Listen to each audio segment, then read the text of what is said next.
తులారాశి వారు ఆదివారం అమావాస్య పుష్యమి నక్షత్ర సందర్భంగా కాళ అమావాస్య కాళాష్టమి రోజున ఒకవైపు అష్టమంలో కుజుడు గురు సంచార స్థితి దోషంగా సంచారం చేసినప్పుడు ఎలాంటి విధులను పాటించాలో ఈ వీడియోలో సవివరంగా సంపూర్ణంగా తెలుసుకుందాం.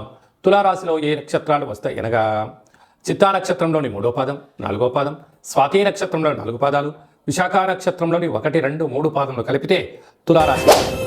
చాలామందికి పుట్టినటువంటి కాల సమయంలో డేటా బర్తులు లేనటువంటి కారణం వలన పేరు యొక్క మొదటి అక్షరాన్ని అనుసరిస్తూ రాశిని తెలుసుకుని ప్రయత్నం చేద్దాం. రా, రి, శ్రీ, రు, రే, రో, తా, తి, తు, తే, తో అక్షరాల వారందరూ కూడా తులారాశి. తులారాశి అధిపతి శుక్ర భగవానుడు. వీరు పంచమ స్థానంలో శని సంచార స్థితి ఉండడం, వక్ర గమనంలో శని భగవానుడు ఉండడం వలన వాహన ప్రమాదాలు స్వల్పంగా పొంచి ఉన్నాయి. నీటితో నిప్పుతో దూరంగా ఉండే ప్రయత్నం చేయండి. 6వ స్థానంలో రాహు సంచార స్థితి ఉండడం వలన రుణ సమస్య, రోగ సమస్య పొంచి ఉన్నాయి. దయచేసి అప్పులు ఇవ్వద్దు, అప్పులు తెచ్చుకోవద్దు.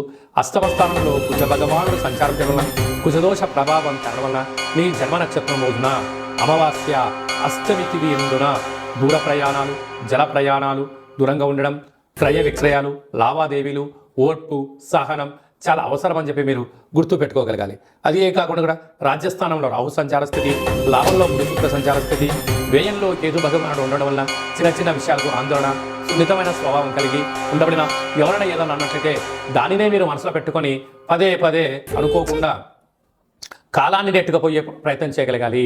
కనుక తెల్ల జిల్లడి యొక్క వృక్షం చుట్టూ ప్రదక్షిణ, దీపము, వీలైతే ఆ యొక్క వేరును తెచ్చుకొని మట్టిని బాగా కడిగి సింధురం బాగా పూసుకొని పూజామందిరంలో ఉంచుకొని తంత్ర వరసిద్ధి తాంత్రిక కాళభైరవ హోమ కార్యక్రమాన్ని చేసి ఇంట్లో పెట్టుకున్నట్లయితే అద్భుతమైనటువంటి మీరు రాబోయే 7 తరాల వరకు ఆనంద సిద్ధి, ఆరోగ్య సిద్ధి, ఐశ్వర్య సిద్ధి, కనక సిద్ధి, అమృత సిద్ధి అనేటువంటి అనేక రకాల సిద్ధులు మీకు సొంతమై తులారాశి వారికి ఎనలేనటువంటి ధనం, ఐశ్వర్యం మీ సొంతం కాబోతుంది. సాఫ్ట్వేర్ ఉద్యోగస్తులు, హార్డ్వేర్ ఉద్యోగస్తులు, వ్యవసాయ సోదరీమణులు, మార్కెటింగ్ రంగాలు, హోటలు, వ్యాపారాలు, రియల్ ఎస్టేట్ రంగాలు, షోరూమ్స్లు, పెట్టుబడిదారులందరికీ కూడా చాలా మంచి కాలం అని చెప్పి గమనించాలి.